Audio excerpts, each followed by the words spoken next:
नमस्कार, जय हिंद, वंदे मातरम। दोस्तों आइए चलते हैं दिन भर की 50 बड़ी और महत्वपूर्ण खबरों की ओर। यहाँ पर आपको आपके काम से जुड़ी हर एक खबर मिलती है, इसलिए वीडियो में आगे बढ़े उससे पहले वीडियो को लाइक करके चैनल को सब्सक्राइब जरूर कर लें। पहली और बड़ी खबर, हैदराबाद बना साइबर अपराध का केंद्र। हर दिन दर्ज होती है लगभग 100 FIR।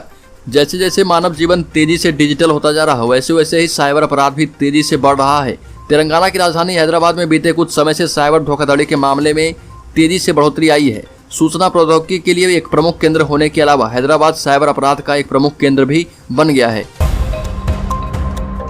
अगली खबर, IPC और CRPC अधिनियम में बदलाव करेगी केंद्र सरकार। केंद्रीय गृह मंत्री अमित शाह ने कहा कि केंद्र ने विकसित देशों से भी अधिक दोष सिद्धि की दर और आपराधिक न्याय प्रणाली को फोरेंसिक विज्ञान जांच के साथ एकीकृत करने का लक्ष्य रखा है। अगली खबर, केरल सरकार ने अपने कर्मचारियों को दिया बड़ा तोहफा। ओणम त्योहार से पहले मिला गिफ्ट। केरल के सरकारी कर्मचारियों के लिए त्योहार से पहले अच्छी खबर है। राज्य सरकार ने अपने कर्मचारियों को बड़ा तोहफा देने का ऐलान किया। सरकार ने आगामी ओणम त्योहार के सिलसिले में राज्य के कर्मचारियों के लिए 4000 रुपए के बोनस की घोषणा की है। राज्य के वित्त मंत्री KN बालगोपाल ने कहा कि जो सरकारी कर्मचारी बोनस के हकदार नहीं है, उन्हें विशेष त्योहार भत्ते के रूप में 2750 रुपए दिए जाएंगे। अगली खबर, EWS कोटा और मुस्लिम SC/BC आरक्षण पर सुप्रीम कोर्ट की संविधान पीठ करेगी सुनवाई। भारत के मुख्य न्यायाधीश UU ललित की अध्यक्षता वाली 5 न्यायाधीशों की संविधान पीठ EWS कोटा और मुस्लिम SC/BC आरक्षण की वैधता को चुनौती देने वाले मामलों पर सुनवाई करेगी। संविधान पीठ 13 सितंबर से इस मामले में सुनवाई करेगी, जबकि 6 सितंबर को सुनवाई की रूपरेखा तय की जाएगी। अगली खबर, भारत के डेटा सेंटर की क्षमता 2025 तक होगी दोगुनी। 45 बड़े केंद्र स्थापित करने की योजना। भारत में बड़े पैमाने पर डिजिटल अपनाने और स्थानीय डेटा स्टोरेज को बढ़ाने की तैयारी जोरों से जारी है। देश में 2025 के अंत तक 45 बड़े डेटा केंद्र बनेंगे। बढ़ती मांग से उत्साहित होकर भारत में 2025 तक 1.3 करोड़ वर्ग फुट और 1015 मेगावाट की IT क्षमता वाले 45 से अधिक डेटा सेंटर स्थापित करने की योजना है। अगली खबर, पेंशन भोगियों की सुगमता के लिए केंद्र विकसित कर रहा है एकीकृत पोर्टल। केंद्रीय कार्मिक मंत्रालय के पेंशन विभाग के एक वरिष्ठ अधिकारी ने कहा कि केंद्र पेंशन पाने वालों की सुगमता को बढ़ाने के लिए एकीकृत पोर्टल विकसित करने के लिए काम कर रहा। समाचार एजेंसी PTI के मुताबिक पेंशन विभाग के सचिव B श्रीनिवास ने ये घोषणा की है। अगली खबर, छत्तीसगढ़ में DA और HRA बढ़ाने के लिए हड़ताल पर बैठे कर्मचारियों और अधिकारियों पर अनुशासनात्मक कार्रवाई का आदेश। छत्तीसगढ़ सरकार ने 34% महंगाई भत्ता और मकान किराया भत्ता में वृद्धि की मांग को लेकर पिछले सप्ताह से अनिश्चितकालीन हड़ताल पर चल रहे कर्मचारियों और अधिकारियों के खिलाफ अनुशासनात्मक कार्रवाई करने का आदेश दिया है। एक अधिकारी ने बताया कि सरकारी जनसंपर्क अधिकारी ने कहा कि राज्य के सामान्य प्रशासन विभाग ने कलेक्टरों और विभाग प्रमुखों को 10 अप्रैल 2006 को जारी विभाग के परिपत्र के मुताबिक कार्रवाई करने का निर्देश जारी किया है। अगली खबर, अंकिता हत्याकांड में भाजपा की बड़ी मांग। NIA करे जांच। झारखंड भाजपा अध्यक्ष दीपक प्रकाश ने दुमका के अंकिता हत्याकांड की आड़ में पुलिस पर निशाना साधा और कहा कि दुमका के DSP नूर मुस्तफा झारखंड मुक्ति मोर्चा कार्यकर्ता की तरह काम करते हैं। झारखंड भाजपा अध्यक्ष दीपक प्रकाश ने केंद्र सरकार से मांग की है कि इस हत्याकांड मामले में NIA से जांच करवाई जाए। अगली खबर, देश में 6 रेलवे स्टेशनों पर लगेगी हवा से पानी बनाने की मशीनें। संयुक्त राष्ट्र से मान्यता प्राप्त है तकनीक। हवा से पानी उत्पन्न करने की तकनीक के द्वारा मध्य रेलवे के मुंबई डिवीजन के 6 रेलवे स्टेशनों पर पीने का पानी उपलब्ध करवाया जाएगा। इस तकनीक को संयुक्त राष्ट्र की ओर से मान्यता प्राप्त है। मेघदूत एक वायुमंडलीय जल जनरेटर उपकरण है जो कि जल वाष्प को ताजे और स्वच्छ पेयजल में बदलने के लिए नवीन तकनीक का उपयोग करता है। अगली खबर, देश में अभी तक सिर्फ 20% लोगों ने ही लगवाई सतर्कता डोज। मेघालय की संख्या सबसे कम। देश में कोरोना वायरस के खिलाफ टीकाकरण में अभी तक मात्र 20% पात्र लोगों ने ही सतर्कता डोज ली है। मेघालय में इसकी संख्या कम है। इसके बाद झारखंड, नागालैंड, पंजाब और हरियाणा का नंबर है। अगली खबर, अरुणाचल प्रदेश पर चीन के दावे को जर्मनी ने बताया दबंगई। कहा कि बीजिंग कर रहा विश्व व्यवस्था का उल्लंघन। भारत में जर्मनी के नवनियुक्त राजदूत फिलिप एकरमन ने कहा कि अरुणाचल प्रदेश पर चीन का दावा एक तरह की ज्यादती है। इसके अलावा भारत की सीमा पर चीन का अतिक्रमण अंतर्राष्ट्रीय व्यवस्था का उल्लंघन है। इसे स्वीकार नहीं किया जाना चाहिए। एकरमैन ने पत्रकारों से बात करते हुए कहा कि भारतीय सीमा पर चीन की समस्या दूसरी तरह की है। यूक्रेन पर रूस का आक्रमण अलग तरह का मामला है। दोनों के बीच तुलना नहीं की जानी चाहिए। अगली खबर, देश में बढ़ रहे स्टॉकिंग के मामले। झारखंड के दुमका केस में भी यही एंगल। झारखंड के दुमका में नाबालिग अंकिता को आग के हवाले करने वाले शाहरुख पर भारतीय दंड संहिता IPC की कई धाराओं में केस दर्ज करने की बात सामने आ रही है। इनमें से ही एक IPC की धारा है 35(4)D। अगर कोई पुरुष किसी महिला को स्टॉक करता है तो उसके खिलाफ इस धारा को लगाया जाता है। नेशनल क्राइम रिकॉर्ड्स ब्यूरो के आंकड़ों पर नजर डालें तो पता चलता है कि देश की लाखों महिलाएं हर रोज स्टॉकिंग के शिकार हो रही है। दुमका की अंकिता भी इन्हीं महिलाओं में से एक थी जो अब हमारे साथ नहीं है।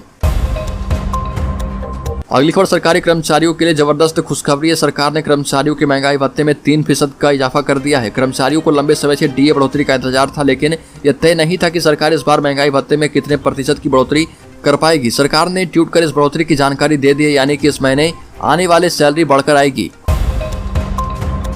अगली खबर ईपीएफओ के 28 करोड़ खाताधारकों का डेटा हुआ लीक। अगर आप भी कर्मचारी भविष्य निधि संगठन से जुड़े हैं तो आपके लिए बहुत ही जरूरी खबर है। एक रिपोर्ट में दावा किया गया कि करीब 28 करोड़ पीएफ खाताधारकों का डेटा ऑनलाइन लीक हो गया है और इनमें आधार से लेकर बैंक अकाउंट तक की डिटेल भी शामिल है। अगली खबर भारत देश में सेवानिवृत्त वरिष्ठ नागरिकों को 27 माह का एरिया एफडी पर 3% ज्यादा ब्याज दिया जाए। इसके अलावा प्रत्येक सेवानिवृत्त कर्मचारियों को न्यूनतम पेंशन के रूप में 5,000 रुपए की राशि दी जाए। 2 हेक्टेयर से कम भूमि वाले पेंशनर्स को किसान सम्मान निधि दिलाई जाए। यह मांग वरिष्ठ नागरिक संघ ने प्रधानमंत्री के नाम एसडीएम वंदना जैन को ज्ञापन सौंपकर किया है। ज्ञापन सौंपने के बाद वरिष्ठ नागरिक संघ के अध्यक्ष विद्यारतन शर्मा एवं छत्तीसगढ़ के पेंशनर्स को केंद्र के समान पेंशन मिलना चाहिए, ये मांग की गई है। अगली खबर किसानों के भविष्य को सुरक्षित करने के लिए केंद्र और राज्य सरकारें विभिन्न योजनाओं का संचालन करती है। इन योजनाओं का उद्देश्य किसानों को आर्थिक सुरक्षा प्रदान करते हुए उनके भविष्य को सुरक्षित करना होता है। अब इसी तरह की योजना सरकार ने निकाली है। प्रधानमंत्री किसान मानधन योजना में निवेश करके किसान 60 की उम्र के बाद हर महीने 3,000 रुपए की पेंशन का लाभ उठा सकते हैं। इस योजना के तहत देश भर में बड़े पैमाने पर आवेदन किया जा रहा।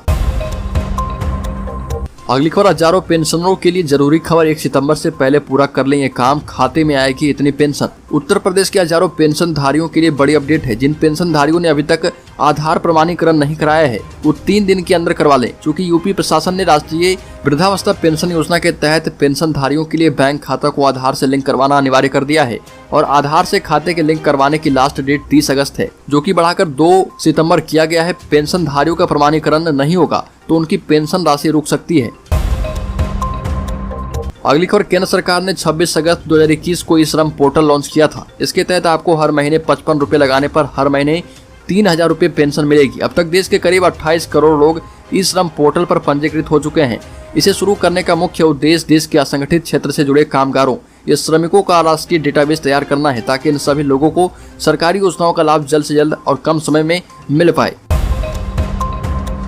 अगली खबर अंकिता हत्याकांड में झारखंड हाईकोर्ट ने डीजीपी को किया तलब। अंकिता की मौत के मामले में झारखंड हाईकोर्ट ने संज्ञान लिया। कोर्ट ने डीजीपी को तलब करते हुए अंकिता के परिवार को सुरक्षा मुहैया कराने के आदेश दिए। झारखंड के दुमका की अंकिता की मौत के 3 दिन के बाद पुलिस ने हत्या का केस दर्ज किया है। इससे पहले पुलिस ने छेड़छाड़ की धाराओं में मामला दर्ज किया था। अगली खबर रक्षा मंत्री राजनाथ सिंह ने कहा कि भारत अब कमजोर देश नहीं रहा। प्रधानमंत्री मोदी के कहने पर रूस यूक्रेन का युद्ध कुछ घंटे के लिए रोक दिया गया था। 22,000 से ज्यादा भारतीय स्टूडेंट्स को बाहर निकाला गया। पीएम ने इसके लिए रूस के राष्ट्रपति व्लादिमीर पुतिन और यूक्रेन के राष्ट्रपति जेलेंस्की से बात की थी। अगली खबर अन्ना हजारे ने सीएम केजरीवाल को लिखी चिट्ठी। लिखा, आपकी शराब नीति से दुखी हूं, आपकी कथनी और करनी में फर्क। दिल्ली के मुख्यमंत्री अरविंद केजरीवाल की नई शराब नीति पर अन्ना हजारे ने नाराजगी जताई। केजरीवाल को संबोधित करते हुए लिखा, कई दिनों से दिल्ली सरकार की शराब नीति को लेकर खबरें आ रही है, उनसे मैं दुखी हूं। हमें महाराष्ट्र की तरह शराब नीति की उम्मीद थी, लेकिन आपने ऐसा नहीं किया। अन्ना हजारे ने केजरीवाल को लिखा कि लोग सत्ता के लिए पैसे और पैसे के लिए सत्ता के घेरे में फंस गए। यह उस पार्टी के अनुरूप नहीं है जो एक बड़े आंदोलन से उभरी हो। अगली खबर देश के सबसे बड़े ताकतवर जोधपुर एयरफोर्स स्टेशन पर स्वदेशी अटैक हेलीकॉप्टर रुद्र की तैनाती होने वाली है। लाइट कॉम्बैट हेलीकॉप्टर की जोधपुर में तैनात होने वाली यह देश की पहली स्क्वाड्रन होगी। यह एयरफोर्स वर्जन की पहली स्क्वाड्रन होगी। गत जून में सेना को इसकी स्क्वाड्रन मिल चुकी है। आगामी 8 अक्टूबर को एयरफोर्स डे पर 10 हेलीकॉप्टर हिंदुस्तान एरोनॉटिक्स लिमिटेड से मिलने वाले हैं। इससे पश्चिमी सीमा की हवाई ताकत बढ़ेगी। अगली खबर बीजेपी ने शुरू की विधानसभा चुनाव की तैयारियां। हर राज्य में मोदी ही होंगे भाजपा का स्टार चेहरा। सर्वे में स्टेट लीडरशिप फेल हुई। आगामी चुनाव को लेकर भाजपा ने कमर कस ली। 2023 तक होने वाले सभी विधानसभा चुनाव सामूहिक नेतृत्व में लड़ेगी। रणनीति के मुताबिक किसी भी राज्य में मुख्यमंत्री का नाम प्रोजेक्ट नहीं किया जाएगा। हालांकि मौजूदा मुख्यमंत्री को चुनाव जीतने के बाद भी सीएम बने रहने का मौका मिल सकता है। इस साल के आखिर में गुजरात और हिमाचल प्रदेश के चुनाव हैं, जबकि अगले साल कर्नाटका, त्रिपुरा, मध्य प्रदेश, राजस्थान और छत्तीसगढ़ में विधानसभा चुनाव होने हैं।